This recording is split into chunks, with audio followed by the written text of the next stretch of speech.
Rain pelted against the thick glass. Windows of the research lab as Dr. Alex Carter finished uploading his daily reports. The weather on Haven's Rest had been terrible for 3 weeks straight, turning the usually peaceful colony into a muddy mess. He stretched his tired shoulders and glanced at the clock on his computer screen. Another 16-hour day studying alien plant samples was finally coming to an end. Alex had always loved the quiet life of a scientist. While other humans dreamed of exploring dangerous planets or fighting space pirates, he preferred the calm work of understanding new forms of life. Haven's Rest was perfect for him, a small research colony where nothing exciting ever happened, and he could focus on his studies without interruption.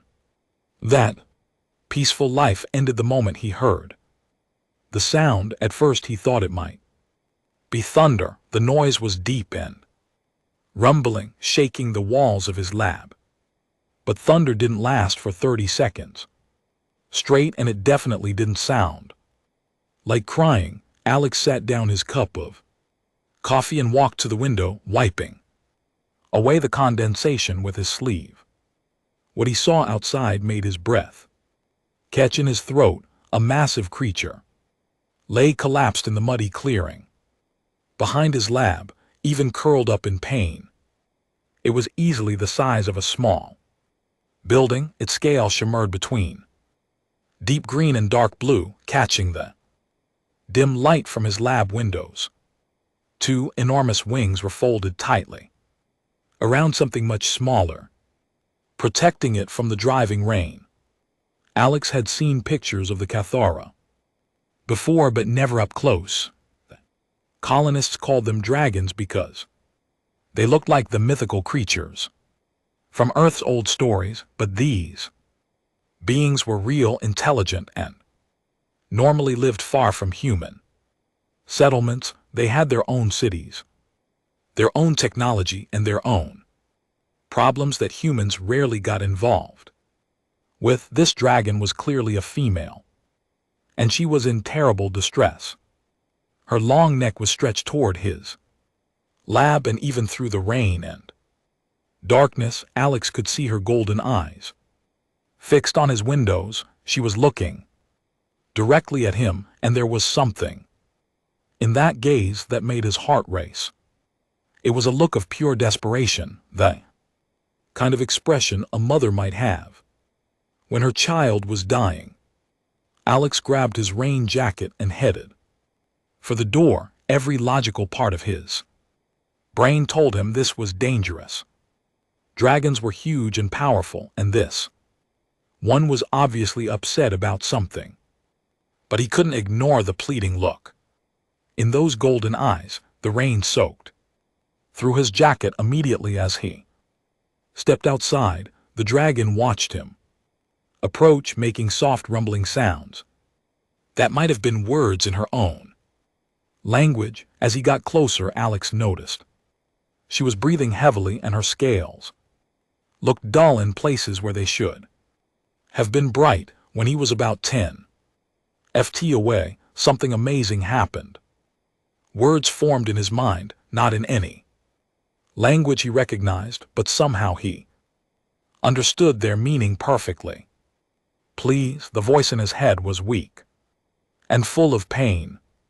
My baby is dying. I heard humans can heal. Please help. Alex had heard about this before. Some humans could receive telepathic messages from the Kithra, though it was rare. He had never experienced it himself until now, and the sensation was overwhelming. He could feel her emotions along with her words, the crushing fear of a mother watching her child slip away. I'll try to help, Alex said out loud, hoping she could understand his intent, even if not his words. Can you show me? The dragon carefully unfolded one of her wings, revealing what she had been protecting. A young dragon, probably no bigger than A large dog lay motionless against her side. Its scales were gray and lifeless, completely different from the vibrant colors of healthy Cather. The little creature's breathing was so shallow, Alex could barely see its chest moving. He had seen this condition before in his research files. The Cather were suffering from some kind of plague that had been spreading through their population for months. Their own healers couldn't stop it, and young dragons were dying faster than adults. Alex didn't know much about dragon biology, but he knew enough to recognize that this little one didn't have much time left.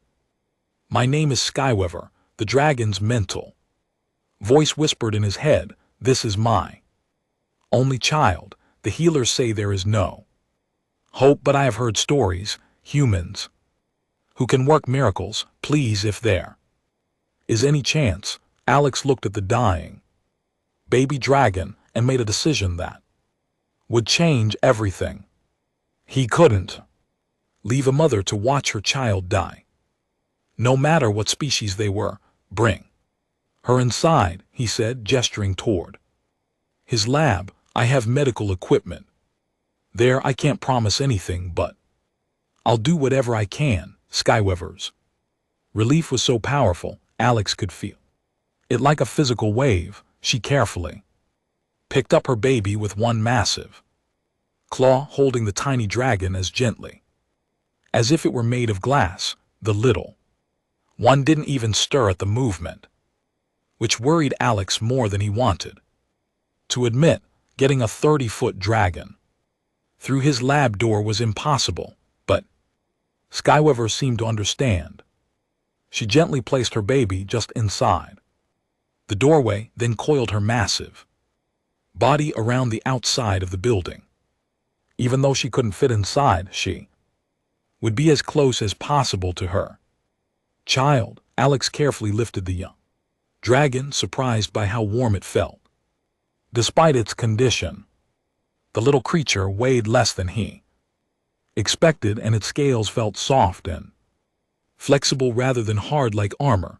As he carried it to his medical station, he could feel Skyweaver's mental presence hovering at the edge of his thoughts, watching his every move. He had no idea how to treat a dragon, but he knew how to use his medical scanners and analysis equipment. If he could figure out what was making the little one sick, maybe he could find a way to help. It was a long shot, but it was the only chance they had.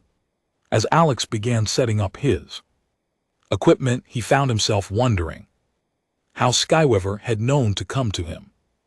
How had word spread among the dragons that humans might be able to help with their plague, and why had this mother been desperate enough to risk bringing her dying child to an alien who might not be able to do anything at all?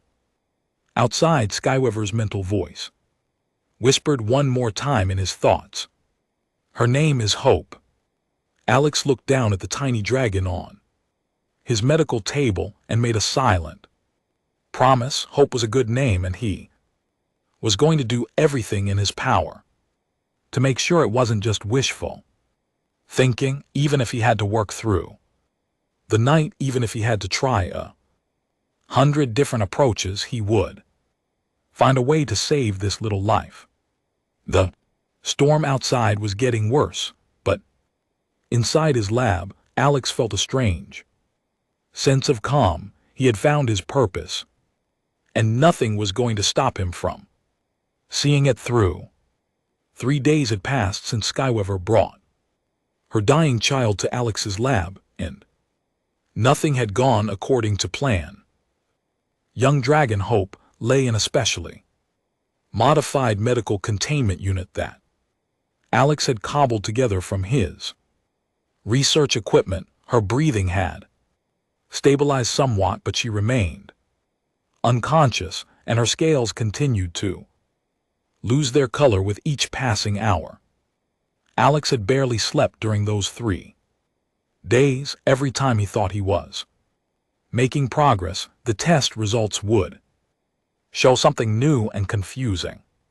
Hope's blood samples revealed a disease unlike anything in his extensive medical databases. It wasn't attacking her organs or her nervous system like most illnesses. Instead, it was systematically destroying microscopic crystal structures embedded in her scale. These crystals were fascinating. Under his most powerful microscope, Alex could see that they formed complex geometric patterns throughout each scale. They seemed to store and channel energy in ways that human science barely understood. When he ran electrical current through healthy scale samples from Skyweaver, they glowed with soft light and generated small magnetic fields. But in Hope's infected scales, the crystals were cracking and dissolving, leaving behind empty spaces and broken patterns. Without these crystal structures, Hope couldn't regulate her body temperature properly. She couldn't digest food efficiently, and her muscles weren't receiving the energy they needed to function. It was as if someone had designed the perfect weapon to target everything that made the Cathara unique. That thought kept bothering Alex as he worked through his third sleepless night. He had studied dozens of natural diseases during his career, and they all followed certain patterns. They evolved to spread efficiently, to survive and host organisms, to adapt to changing conditions. But this plague was different. It was too precise, too specifically targeted at Cathara biology. Alex pushed back from his computer screen and rubbed his tired eyes. Outside his lab windows, he could see Skyweaver's massive form coiled around the building. She hadn't moved more than a few feet from the entrance in 3 days, refusing food and water, maintaining her vigil over her dying child. Occasionally, Alex would feel her mental touch at the edge of his thoughts, checking on Hope's condition without interfering with his work. The trust she showed amazed him. Here was a creature who could easily destroy his lab and everyone in it, yet she was allowing a complete alien stranger to experiment on her most precious possession. Every time Alex felt ready to give up, he thought about that trust and found the strength to keep trying. His latest test results were finally ready, and what he saw on his screen made his blood run cold. The disease wasn't just attacking the crystal structures randomly. It was following specific patterns, targeting exact molecular sequences that existed nowhere else in nature. This level of precision was impossible for a naturally evolved pathogen. Alex pulled up his communication console and began searching through the colony's databases. If this was an artificial disease, someone had to know about it. Someone had to be responsible for creating it. The more he dug through classified research files and military reports, the more convinced he became that his worst suspicions were correct. A soft chime from his medical equipment interrupted his investigation. Hope's vital signs were fluctuating again, but this time in a different way. Her brain activity was increasing, showing patterns that looked almost like she was trying to wake up. Alex rushed over to the containment unit just as the young dragon's golden eyes slowly opened. "Hope," Alex whispered, placing his hand gently on the side of the containment unit. The little dragon turned her head toward his voice, and Alex felt a weak mental touch in his thoughts. Unlike her mother's powerful telepathic voice, Hope's mental presence was soft and uncertain, like a child learning to speak for the first time. "Hungry?" came the simple thought. followed by confusion and fear. Where is Mama? Your mother is right outside, Alex said softly. She's been watching over you for 3 days. Are you feeling any better? Hope tried to lift her head but seemed too weak to manage it. Her scales were still gray and dull, and Alex could see that her condition remained critical, but the fact that she was conscious and able to communicate gave him hope that his treatments were having some effect. Alex opened a communication link to Skyweaver's translator device, something he had built to help them communicate more clearly. Skyweaver, Hope is awake. She's asking for you. The relief in Skyweaver's mental response was overwhelming. Through the lab windows, Alex could see her massive head pressed against the glass, her golden eyes locked on the containment unit where her child lay. The love and worry in that gaze was so human-like it made Alex's chest tight. With emotion, tell her I am here. Skyweaver's mental voice was stronger, now filled with renewed hope. Tell her Mama will never leave her alone. Alex relayed the message, and Hope's weak mental presence seemed to brighten slightly, but within minutes the young dragon had slipped back into unconsciousness, exhausted by the brief interaction. The moment had given Alex new determination. Hope was still fighting, which meant he couldn't give up either. He returned to his computer and began cross-referencing his disease analysis with the military files he had been studying. If someone had created this plague as a weapon, there had to be documentation somewhere about how it worked and how it could be stopped. What he found in the classified databases made him sick to his stomach. Project Dragonfall was listed as a biological deterrent initiative designed to force the Cathar into productive negotiations regarding their advanced biotechnology.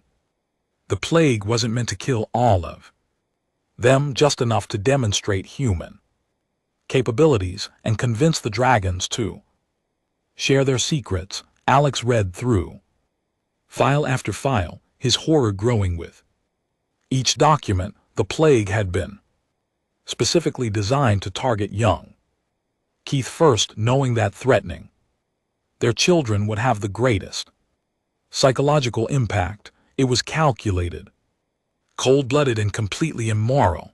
But hidden in the research notes, Alex found something else. The scientists who had created the plague had also developed a potential cure, though it had never been tested. The treatment involved introducing foreign genetic material that could replace the damaged crystal structures in Cathar scales. The problem was that the only compatible genetic material they had identified came from a completely different species. Human genetic material. Alex stared at the screen, his mind racing through the implications. The cure would require somehow bonding human DNA with catharobiology, creating a hybrid organism that could resist the plague. It sounded impossible, but the theoretical framework was solid. If it worked, Hope would be saved. If it didn't work, the process might kill her immediately. Outside, storm clouds were gathering again, and Alex could hear thunder in the distance. Through his mental link with Skyweaver, he could sense her growing desperation. Hope's condition was getting worse, and they both knew she didn't have much time left. Alex made his decision. The experimental treatment was dangerous and untested, but it was the only chance Hope had. He began preparing the genetic modification equipment, his hands steady despite the enormity of what he was about to attempt. As he worked, Alex found himself thinking about the trust Skyweaver had placed in him, she had brought her dying child to a human. Stranger because she had heard stories about their ability to heal. Now he was about to prove whether those stories were true or just desperate myths. Procedure would require him to donate his own genetic material and somehow integrate it with Hope's biology. If the theoretical models were correct, the result would be something entirely new. A being that was both human and Kithra, immune to the plague that was destroying her people. Alex looked at Hope still form in the containment unit and whispered a quiet promise. He was going to save her no matter what. It cost him personally. The bond between a mother and child was something that transcended species, and he wasn't going to let that bond be broken by someone else's war. Alex had just finished preparing the genetic modification chamber when the sound of approaching aircraft shattered the morning silence. Through his lab windows he could see 3 sleek military vessels descending through the gray sky, their engines cutting through the air with precision. Each ship bore the distinctive markings of the Terran Defense Corps, and Alex felt his stomach drop as he realized what this meant. Someone knew about his research, someone knew he'd been treating Hope, and they were coming to stop him. Skyweaver sensed the approaching danger at the same moment Alex did. Her massive head rose from where she had been resting against the lab wall, and a low rumble of warning vibrated through the ground. Her golden eyes tracked the military ships as they settled into landing positions around the research station, forming a perfect triangle that cut off any escape routes. Alex, her mental voice was tight with worry. These humans smell of violence and fear. Are they here to harm Hope? Alex moved quickly to Hope's containment unit, checking her vital signs one more time. The young dragon was still unconscious, her breathing shallow and her scales continuing their slow fade from vibrant gold to lifeless gray. The genetic modification treatment was her only chance, but now they might not have time to attempt it. I don't know, Alex replied honestly, but I won't let them take her. The sound of heavy boots on metal flooring announced the arrival of their unwelcome visitors. Alex turned to face the lab entrance, just as 3 figures in military gear entered without bothering to knock. Man in the lead was tall and thin, with the kind of cold expression that suggested he was used to getting his way through intimidation rather than persuasion. Dr. Alex Carter, the man said, consulting a data pad in his hand. I am Colonel Reeves of the Terran Defense Corps. I'm here to collect your research materials and confiscate the alien specimen you've been harboring. Alex stepped protectively in front of Hope's containment unit. Specimen, she's a sick child, not a laboratory sample. Colonel Reeves smiled, but there was no warmth in the expression. According to our intelligence reports, you've been conducting unauthorized experiments on Cathar biology. Such research falls under military jurisdiction and must be transferred to appropriate authorities. Since when does the TDC have jurisdiction over medical treatment? Alex demanded. This is a civilian research colony, and I'm trying to save a life. Since the Cathar became a threat to human security interests, Reeves replied calmly, their biotechnology represents a significant strategic advantage, and we cannot allow them to maintain their current level of technological superiority. The words hit Alex like a physical blow. You created the plague. Reeves glanced at his data pad again as if confirming something he already knew. Project Dragonfall has been quite successful in demonstrating human capabilities to the Katha leadership. Unfortunately, their response has been less cooperative than we anticipated. Alex felt sick. You're killing children to force their parents to give you technology. We're leveling the playing field, Reeves corrected. The Cathar possess energy manipulation techniques that could revolutionize human civilization. Their biotechnology could solve food shortages, cure diseases, and extend human lifespans indefinitely. When we attempted to negotiate access to these advances through diplomatic channels, they refused to share, so you decided to hold their children hostage until they changed their minds. Reeves shrugged. The needs of humanity outweigh the comfort of a few alien creatures. Besides, the plague isn't designed to be fatal. It's simply meant to encourage more productive discussions. Alex stared at the colonel in horror. Hope is dying. Whatever your plague was supposed to do, it's killing her, which is why your research is so valuable, Reeves said, stepping closer to the containment unit. We understand you may have developed an effective treatment. Such a breakthrough would be incredibly useful in future negotiations. The implications were clear.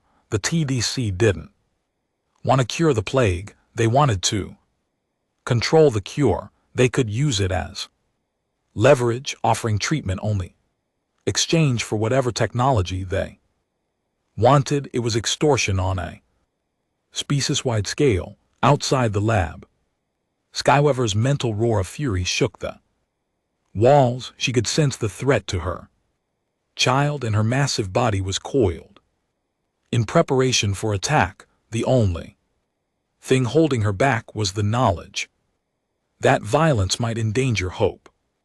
You're not taking my research, Alex said firmly. And you're absolutely not taking Hope. Colonel Reeves nodded to the two soldiers flanking him, and they raised their weapons in a smooth, practiced motion. Dr. Carter, I appreciate your dedication to your work, but this matter is far too important for personal ethics to interfere. Step away from the containment unit. Alex didn't move. Through the windows he could see more soldiers taking positions around the building, their weapons trained on Skyweaver's massive form. The dragon mother was trapped between her desire to protect her child and the knowledge that any aggressive action might result in Hope's death. The Cathar trusted us, Alex said, playing for time while his mind raced through possible solutions. They came to humans for help because they believed we were better than this. The Cathar are naive, Reeves replied. Trust is a luxury species can't afford. When survival is at stake, they have technology we need, and we have leverage they can't ignore. It's a simple equation. It's genocide, it's evolution. The strong survive and adapt while the weak are consumed or controlled. Reeves gestured impatiently toward the containment unit. Now step aside so we can collect our research materials. Alex looked at Hope's still form and made a decision that would change everything. If the TDC wanted to use her as leverage against her people, he wasn't going to give them that chance. The genetic modification treatment was untested and dangerous, but it was better than letting her become a bargaining chip in someone else's war. You want to see my research? Alex asked, moving toward the control panel for the genetic modification chamber. Fine, let me show you what I've discovered. Before anyone could stop him, Alex slammed his hand down on the Emergency activation switch, the chamber. Hum to life its complex systems, beginning the delicate process of genetic integration that might save Hope's life or kill her instantly. Colonel Reeves lunged toward the controls, but Alex was ready for him. Years of working with dangerous laboratory equipment had given him quick reflexes, and he managed to lock the system before the colonel could reach him. "What have you done?" Reeves demanded. Alex looked him in the eye and smiled. "I've given you exactly what you deserve, nothing." The genetic modification chamber continued its work, hope and terror warring in Alex's chest. As he watched the readings on his monitors, Hope's vital signs were fluctuating wildly as her body tried to adapt to the foreign genetic material now flowing through her system. Outside, Skyweaver's mental scream of anguish pierced through every mind within a mile radius. She could sense her child's distress, but she couldn't know whether Alex was trying to save Hope or if the humans had done something terrible to her. Colonel Reeves was shouting orders to his soldiers, demanding they find a way to stop the process, but the genetic modification chamber had been designed with multiple fail-safes to prevent interruption. Once started, the procedure had to run to completion. All Alex could do now was wait and hope that his desperate gamble would work.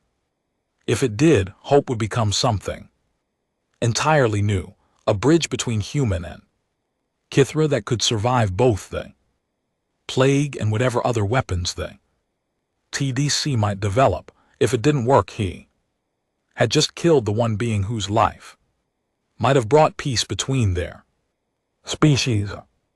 The chamber status lights continued to flash, marking each second of the transformation taking place within Hope's future and possibly the future of human-Kithra relations hung in the balance of genetic material combining ways that had never been attempted before. Alex closed his eyes and whispered a prayer to whatever forces might be listening. He had taken the biggest gamble of his life, and now all he could do was wait to see if love and desperation were enough to create a miracle. The genetic modification chamber's warning alarms began screaming as Hope's vital signs spiked dangerously high. Alex watched the monitors in growing panic as the young dragon's heart rate climbed beyond anything her small body should have been able to handle. The experimental treatment was either killing her or transforming her in ways that his equipment couldn't properly measure. Colonel Reeves grabbed Alex by the shoulder and spun him around. "Shut it down. You're going to kill our most valuable research subject." "I can't stop it now," Alex replied, shaking off the colonel's grip. "Genetic integration process has to complete itself or the cellular damage will be irreversible." Through the lab windows, Skyweaver's anguished cries echoed across the research station. The massive dragon could sense her child's distress through their telepathic bond, but she didn't understand what was happening. Her golden eyes were fixed on the chamber where Hope lay convulsing, and her mental voice was a constant stream of panic and grief. "My baby, my precious child, what are they doing to you?" Alex pressed his hands against the chamber's viewing window, wishing he could somehow transfer his own strength to the dying young dragon inside. "I'm trying to save her, Skyweaver. Please trust me just a little longer." The chamber's internal light suddenly flared brighter, and the humming of its machinery rose to an almost unbearable pitch. Hope's small body was glowing with the same intensity, her scales shifting through colors that Alex had never seen before. The golden yellow of her natural coloring was mixing with deeper browns and blues, creating patterns that seemed to flow like living artwork across her skin. "What's happening to her?" one of Reeves' soldiers asked, lowering his weapon slightly as he stared at the transformation taking place. Alex didn't have an answer. The genetic modification process was supposed to introduce human DNA sequences that would help Hope's body resist the plague, but this was beyond anything he had expected. The young dragon's entire cellular structure appeared to be rebuilding itself from the ground up. Suddenly the chamber fell silent. The warning alarm stopped. The bright lights dimmed to normal levels and Hope's convulsion ceased. For a terrifying moment, Alex thought she had died. Her vital signs had dropped to almost nothing, and she lay perfectly still on the chamber's medical platform. Then Hope's eyes opened and everything changed. Her golden eyes now held flecks of brown and green that definitely hadn't been there before. When she looked at Alex through the chamber window, he felt her mental touch in his thoughts, but it was different. Now stronger, clearer, and somehow more familiar than it had been before the treatment. Alex, Hope's mental voice was no longer the weak whisper of a dying child. It carried strength and intelligence that seemed far beyond her physical age. "I can feel you in my mind. We're connected now, aren't we?" Alex nodded, too amazed to speak out loud. He could sense Hope's thoughts and emotions as clearly as if they were his own. More than that, he could feel her physical condition, and what he discovered there made his knees weak with relief.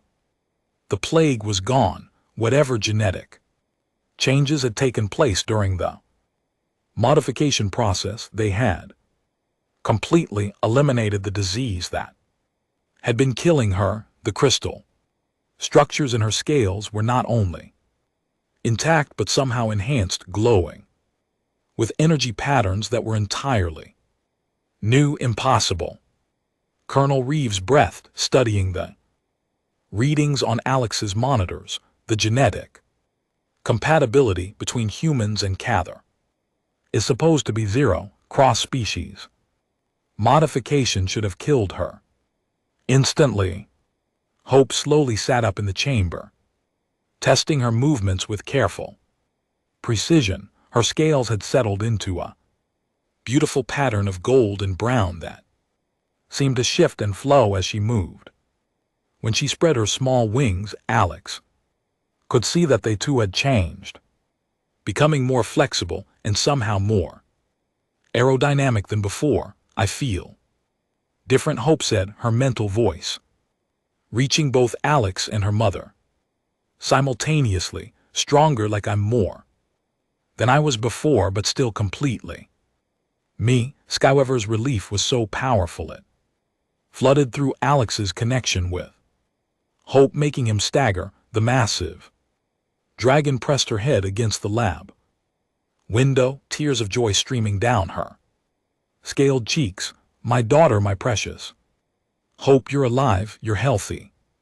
"Hell, do you feel, little star?" Hope looked toward her mother and smiled, in expression that was both completely dragon and somehow touched with human warmth. "I feel wonderful, Mama, and I can understand the humans now. Their thoughts, their language, their emotions. Alex and I are connected.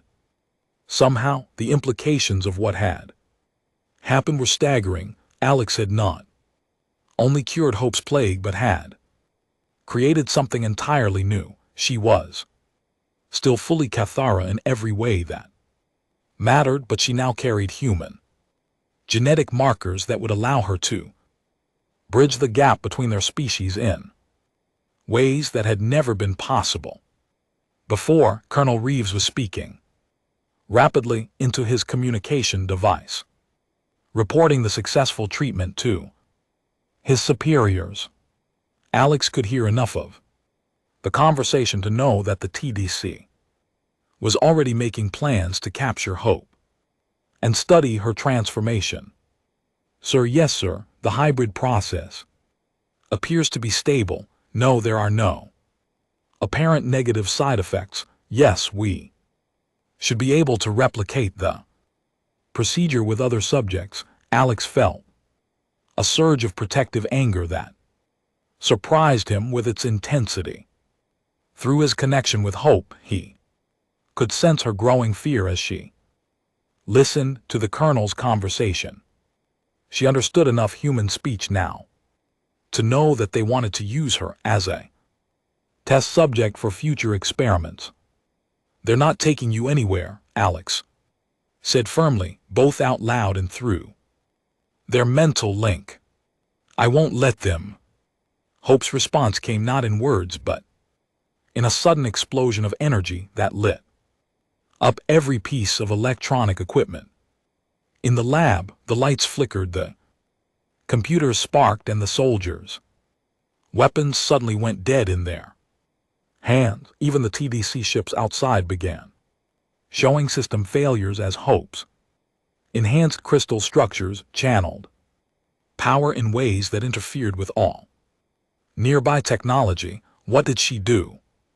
Reeves demanded, frantically checking his communication device. Alex stared at Hope in amazement. The genetic modification hadn't just cured her plague and created a mental bond between them, it had somehow enhanced her natural K-Thura abilities far beyond normal limits. She was now capable of energy manipulation on a scale that neither species had ever achieved alone. Through the windows, Skyweaver was rising to her full height, her massive wings spread wide in a display of protective fury, with the soldiers' weapons disabled and their ships experiencing technical difficulties. She was no longer held back by the threat of superior firepower. "You will not harm my daughter," Skyweaver's mental voice boomed through every human mind within a mile radius. "She is under my protection, and I will destroy anyone who threatens her." Colonel Reeves and his soldiers back toward the lab exit, clearly recognizing that the situation had shifted completely out of their control. The hybrid transformation had given Hope abilities that made her more powerful than anything the TDC had expected to encounter, but more importantly, it had created a bond between human and Cathara that might be the key to ending the conflict between their species. Through Hope, Alex could feel the love and wisdom of the dragon culture, while Hope could understand human innovation and adaptability in ways no Kithra had ever experienced.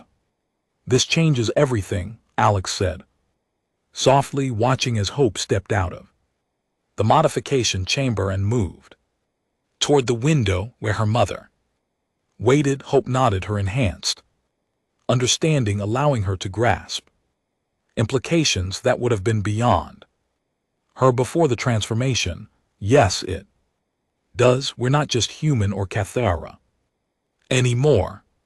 We're something new, something that could help both our peoples understand each other." As mother and daughter pressed their faces against opposite sides of the window, Alex realized that he had accidentally created the first step toward a future where humans and Cathara might live in true partnership rather than conflict. The bond between him and Hope was just the beginning of possibilities that neither species had ever imagined. Outside, the TDC soldiers were regrouping and calling for reinforcements, but Alex was no longer afraid. Hope's transformation had proven that cooperation could create something greater than the sum of its parts. Whatever challenges lay ahead, they would face them together. Word of Hope's miraculous recovery spread through the Cathar telepathic network like wildfire racing across dry grass. Within 6 hours of her transformation, dragons began appearing in the skies above Haven's Rest. They came from every direction, their massive wings casting moving shadows across the research station as they circled overhead before landing in the surrounding fields. Alex stood at his lab window, watching in amazement as more and more dragons arrived. Some carried bundles in their claws that could only be their own sick children. Others came alone, drawn by curiosity about the impossible cure that had saved one of their young. By evening, nearly 50 adult Kithra had gathered around the small research colony, turning it into something that resembled a Dragon Council meeting.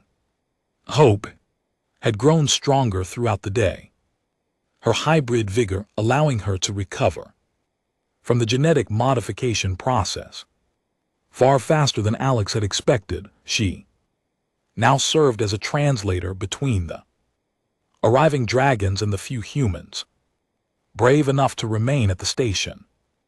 Most of the research staff had fled when the military ships arrived, but a handful of scientists had stayed to witness what they recognized as a historic moment. They're all asking the same question, Hope explained to Alex as she relayed the mental conversations flowing between the assembled dragons. They want to know if you can help their children too. Alex looked at the scan results from the 3 young dragons he had examined that afternoon. All of them showed the same systematic destruction of their scale crystals that had nearly killed Hope. The plague was spreading faster than he had realized, and time was running out for an entire generation of Cathara children. The process is dangerous, Alex told Hope, knowing she would relay his words to the other dragons. What happened with you was experimental. We don't know if it will work the same way with other children, or if there might be side effects we haven't discovered yet. Hope's golden brown eyes met his with an understanding that seemed far beyond her apparent age. They know the risks, Alex, but their children are dying without treatment. They'll all be gone within a few weeks. Even a dangerous chance is better than no chance at all. Through his mental connection with Hope, Alex could feel the desperate love of dozens of dragon parents. Their emotions were overwhelming: grief for children they had already lost, terror for those still fighting the plague, and a fragile hope that the human who had saved one life might be able to save others. Skyweaver approached the lab window, carrying a young dragon that looked even sicker than Hope had been. This one's scales were almost completely gray, and its breathing was so shallow Alex could barely detect movement in its small chest. This is my nephew Storm. Skyweaver's mental voice was heavy with sorrow. His parents died of the plague last week. He's the last of their line, and he won't survive another day without help. Alex looked at the dying child and felt his heart break. The genetic modification process had nearly killed Hope, and she had been in much better condition than Storm appeared to be. But how could he turn away a child who would certainly die without intervention? Bring him inside, Alex said quietly. I'll do what I can. The next few hours blurred together in a desperate race against time. Alex had learned from Hope's treatment, refining his procedures and adjusting the genetic sequences to account for Storm's weaker condition. Hope stayed by his side throughout the process, her hybrid abilities allowing her to monitor Storm's vital signs in ways that Alex's equipment couldn't match. The transformation was even more dramatic than Hope's had been. Storm scales shifted through impossible colors before settling into a pattern of silver and deep blue that seemed to capture starlight. When his eyes opened, they held the same brown flecks that marked Hope's hybrid nature, but more importantly, Storm survived. Not only survived, but emerged from the process stronger and healthier than he had been since before the plague began. Like Hope, he carried new abilities that combined Cathara energy manipulation with human adaptability and resilience. "I can feel both of you now," Storm said, through the mental link that connected all three of them, Alex, Hope, and something more. "We're part of something bigger, aren't we?" Alex nodded, beginning to understand what was happening. Each successful transformation wasn't just creating individual hybrids. It was building a network of connected consciousness that bridged the gap between human and Catha understanding. Through Hope and Storm, he could sense the thoughts and emotions of every dragon in the gathered assembly. Word of Storm's successful treatment spread through the telepathic network even faster than news of Hope's recovery had. More dragons began arriving hourly, some traveling for days to bring their sick children to the human who could perform miracles. Alex worked through the night and into the next day, treating child after child with the genetic modification process. Each transformation was unique, creating hybrid patterns and abilities that were tailored to the individual young dragon's needs and personality. But they all shared the same core characteristics: immunity to the plague, enhanced abilities, and connection to the growing network of hybrid consciousness. By the end of the second day, Alex had successfully treated 12 young dragons. Each one emerged from the process healthy and changed, carrying pieces of human genetic material that made them bridges between the two species. The network of connected minds was growing stronger with each addition, creating something that was entirely new. In the galaxy, Colonel Reeves had returned with reinforcements, but they, TDC soldiers, found themselves facing a very different situation than they had expected. The assembled dragons were no longer desperate and vulnerable. They were organized, determined, and protected by children who possessed abilities that made conventional weapons useless. Dr. Carter Reeves called out through a portable speaker system, "We need to discuss the implications of what you're doing here. These genetic modifications could have serious consequences for human security." Alex looked up from his latest patient, a young dragon named Wind, who was just beginning to show signs of recovery.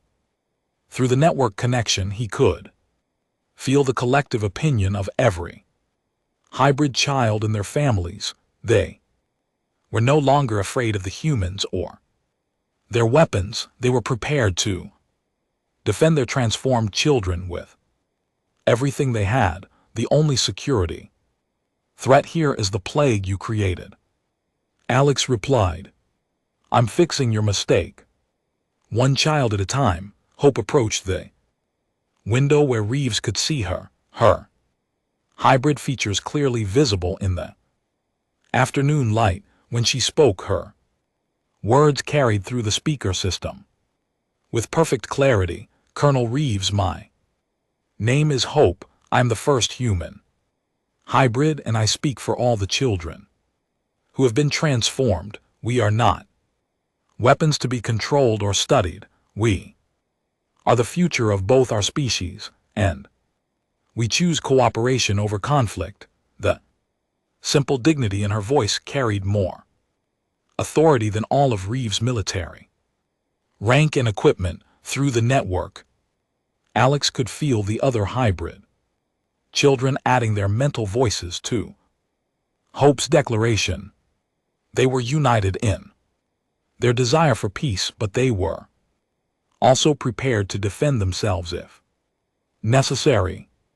Skyweaver rose to her full height behind Hope, her massive form casting a shadow over the entire research station. The children speak truth, human. They offer your species something precious. Chance to grow beyond your current limitations. Whether you accept that gift or try to destroy it will determine the future of human-Kithra relations. Alex realized that the situation had evolved far beyond his original goal of saving a single life. The hybrid children represented something unprecedented in galactic history. Beings who could truly understand both human and Kira perspectives, who could serve as bridges between species that had never successfully communicated before. The network was still growing, and with each new hybrid child, the possibilities for cooperation and mutual understanding expanded. What had started as one mother's desperate attempt to save her dying baby had become the foundation for a new kind of interspecies relationship. As the sun set over Haven's Rest, Alex looked out at the gathered dragons and felt something he had never experienced before, the sense that he was part of something larger than himself, connected to beings who shared his commitment to healing and growth rather than conquest and control. 4 months after Skyweaver first brought her dying child to his laboratory, Alex stood in the center of what had once been a simple research station and marveled at how completely everything had changed. Haven's Rest had transformed into something unprecedented in galactic history, a true multi-species colony where humans and Kithra lived and worked together as equals. The hybrid children, now numbering 43, moved freely between the human residential areas and the dragon nesting grounds that had been constructed in the surrounding hills. Their unique abilities and perspectives had already led to technological breakthroughs that neither species could have achieved alone. Hope, as the first and oldest of the hybrids, had become their unofficial leader and primary spokesperson. Alex watched through his office window as Hope worked with a group of human engineers and adult dragons to design a new type of energy storage system. Her hybrid nature allowed her to understand both human engineering principles and Kithra biocrystalline technology, creating solutions that combined the best of both approaches. The integration continues to exceed all projections, Dr. Sarah Martinez reported as she reviewed the latest development statistics. She was one of the few original research staff who had stayed throughout the transformation, and her studies of the hybrid children had revolutionized understanding of genetic compatibility between species. They're not just healthy, Sarah continued, they're thriving in ways that suggest the hybrid process unlocked potential that was already present in both species. Their cognitive development, their physical capabilities, their social integration, everything is progressing at rates that our models said were impossible. Alex nodded, still amazed by what they had accomplished. The genetic modification process had become safer and more refined with each treatment, but the results continued to exceed his wildest expectations.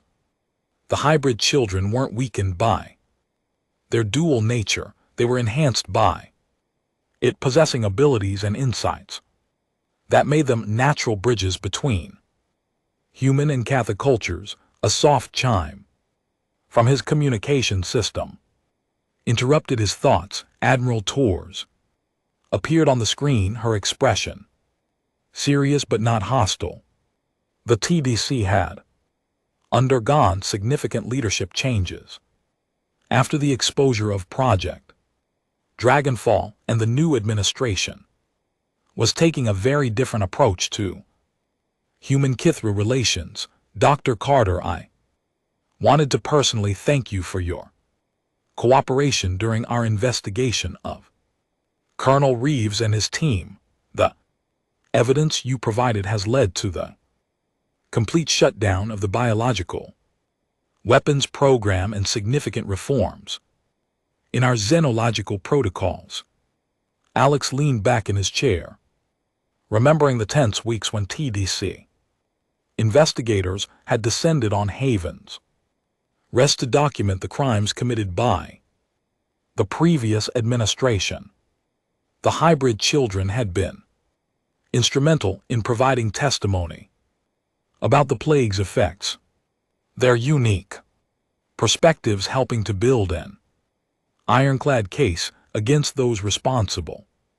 What's the status of the reparations program? Alex asked. The Cathar Council of Winds has agreed to accept our formal apology and the medical aid package we've proposed. More importantly, they've invited human representatives to participate in joint research initiatives. Your hybrid children have convinced them that our species can work together productively when we approach each other with respect rather than fear. Through his mental connection with the hybrid network, Alex could feel hope and the other children's satisfaction at this news. They had spent months serving as ambassadors between the species, using their unique abilities to facilitate understanding and cooperation. There's something else, Admiral Tours continued. The hybrid children have requested permission to establish similar communities on other worlds. They want to create a network of multi-species colonies that could serve as examples of peaceful coexistence. Alex smiled. The children had been discussing this possibility for weeks, their hybrid consciousness naturally thinking in terms of expansion and growth rather than isolation and conflict. They saw themselves not as unique anomalies, but as the first generation of a new kind of being that could help transform galactic civilization.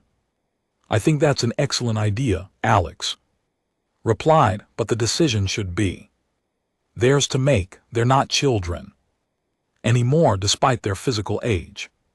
Their hybrid nature has given them wisdom and capabilities that allow them to make these choices for themselves. After ending the communication, Alex walked outside to join the afternoon gathering that had become a daily tradition in the colony. Humans and dragons came together each day to share news, discuss plans, and simply enjoy each other's company. The language barriers that had once seemed insurmountable had dissolved as more humans learned to receive telepathic communication, and the hybrid children served as translators for complex concepts. Hope approached him, her scales now showing the full maturity of her hybrid development. At 4 months old, she had the physical size of a yearling dragon, but the mental capabilities of a being far older than her apparent age. The genetic modification process had accelerated not just her recovery from the plague, but her overall development in ways that continued to amaze the researchers studying her. Alex, we've been talking about something important, Hope said, her mental voice carrying the weight of serious consideration. The Network is strong enough now to attempt something that could change everything. Alex felt a flutter of anticipation. Through their connection, the hybrid children had been working on several projects that pushed the boundaries of what either species thought possible. But this felt different, bigger. We think we can cure the plague in adult Kithra too. Hope continued, not through genetic modification but through network amplification. If we work together, we can use our hybrid abilities to strengthen the crystal structures in adult dragons, making them immune to the bioweapon without changing their fundamental nature. The implications were staggering. If the hybrid children could cure adult dragons without transforming them, it would eliminate the plague completely while preserving Cathara biological integrity. More importantly, it would demonstrate that the hybrids were not just bridges between species, but healers capable of solving problems that had seemed impossible. When do you want to attempt this? Alex asked. Tomorrow, Hope replied. Skywaver has volunteered to be our first test subject. She wants to make sure the process is safe before we try it with other adults. Alex looked across the gathering to where Skywaver was deep in conversation with a group of human doctors and Cathra healers. The massive dragon had become one of the strongest advocates for human Catha cooperation, using her influence among her people to build support for the hybrid children's initiatives. Are you sure you're ready for something this ambitious? Alex asked. Hope's response came not just from her, but from the entire network of hybrid consciousness. 43 young voices speaking in perfect unity. We were born ready. This is what we were meant to do. As the twin sons of Havens rest began to set, Alex felt a deep sense of satisfaction wash over him. What had started as one desperate mother's plea for help had evolved into something that could reshape the entire galaxy. The hybrid children represented proof that cooperation could create something greater than the sum of its parts, that understanding could triumph over fear, and that the future belonged to those brave enough to build bridges rather than walls. Tomorrow would bring new challenges and new possibilities. But tonight, surrounded by the mental harmony of dragons and humans learning to think as one, Alex knew they had created something truly extraordinary. The age of isolated species was ending, and the age of synthesis had begun.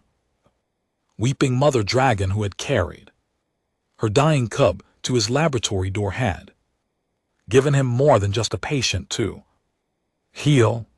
She had given him the chance to help birth a new kind of life, one that might just save not only the Kithra, but humanity as well. As Hope and the other hybrid children gathered around their human and dragon families, Alex realized that this was what the future looked like. Not conquest or submission, but partnership. Not fear or mistrust, but understanding. Not separation, but synthesis. The stars above Haven's Rat had never seemed brighter, and Alex knew that tomorrow would bring the dawn of a new chapter in galactic history.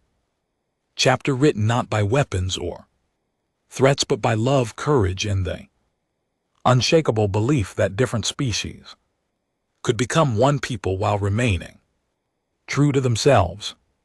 Hope's mental laughter echoed through the network as she played with her hybrid siblings and their extended families. Her name had proven to be prophetic, but not just for her own survival. She had become hope for an entire galaxy, learning that its greatest strength lay not in conquest, but in connection.